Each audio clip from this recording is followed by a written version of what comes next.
আসসালামু আলাইকুম ভিউয়ার্স, কেমন আছেন আপনারা সবাই যে যেখান থেকে? কেউ বলে দোসা, এখন শুনছি দোসা আর কি, কিন্তু আমাদের এলাকায় কেউ বলে মুলকা, দাপড়া বলে, তারপরে চটা বলে। যাই হোক, এখন আবার শুনছি দোসাও বলে। যাই হোক, যেটাই হোক, এটা চালের গুঁড়ি দিয়ে তৈরি করা যায়, আবার আটা দিয়েও তৈরি আটা দিয়ে তৈরি করলে সাথে সাথে মচমচাই থাকে, সেটা আরেকদিন তৈরি করে দেখাবো। আর চালের গুঁড়ি দিয়ে করলে সেটা অনেক সময় পর্যন্ত মানে শক্ত থাকে, মচমচাই থাকে দীর্ঘ সময় আর কি, খেতেও ভালো লাগে। যাই হোক, সন্ধ্যার নাস্তায় কি করব, তো এটা করলাম, বাচ্চারাও পছন্দ করে। নিয়ে এসি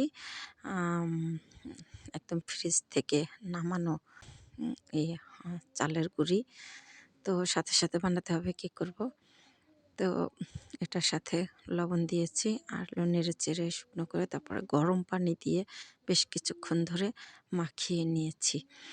মানে ভালোই 4-5 মিনিটের মতো মাখিয়ে নিতে হবে, না হলে হবে না, কারণ সাথে সাথে তো নামানো, আর একটু বেশি গরম পানি দিতে হবে। হাতে এরকম দিলেও হয়, একটু বেশি দিলেও প্রবলেম না, একটু বেশি দিলে ফ্রিজ থেকে সাথে সাথে নামানো, যেহেতু একটু বেশি গরম পানি দেওয়া যায়।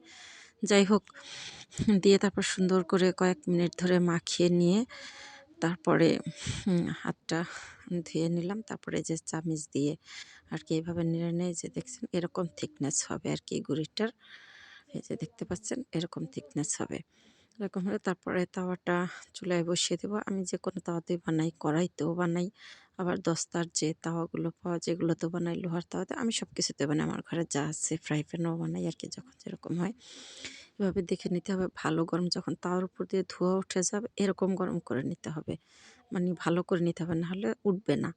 তো নেওয়ার পরে এই যে দিয়ে দিলাম, প্রথমটাই দিয়ে দিলাম, এই যে দেখালাম আপনাদের। তারপরে 1-1.5 মিনিটের মতো সময় লাগে, কম বেশি হতে পারে আর কি। তো এই যে হাত দিয়ে, এমনি হাত দিয়েই তোলা যায়, তো গরম যেহেতু তাই খুন্তি দিয়ে তুলি, এই আর কি। দেখছেন কত সুন্দর হয়েছে, মাশাআল্লাহ।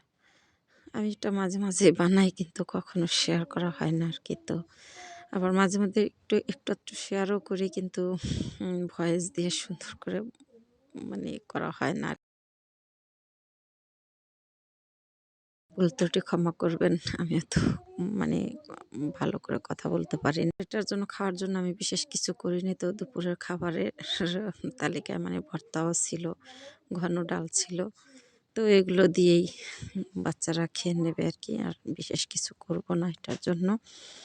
আর সবচেয়ে বড় কথা হলো, ভিডিও করার জন্য তো আর আমি এটা করিনি, আমি এমনিতেই করেছি, তাই ভিডিও ঘরোয়া পরিবেশে কোনো প্রিপারেশন ছাড়া। এই যে দেখুন কি সুন্দর উঠে যাচ্ছে।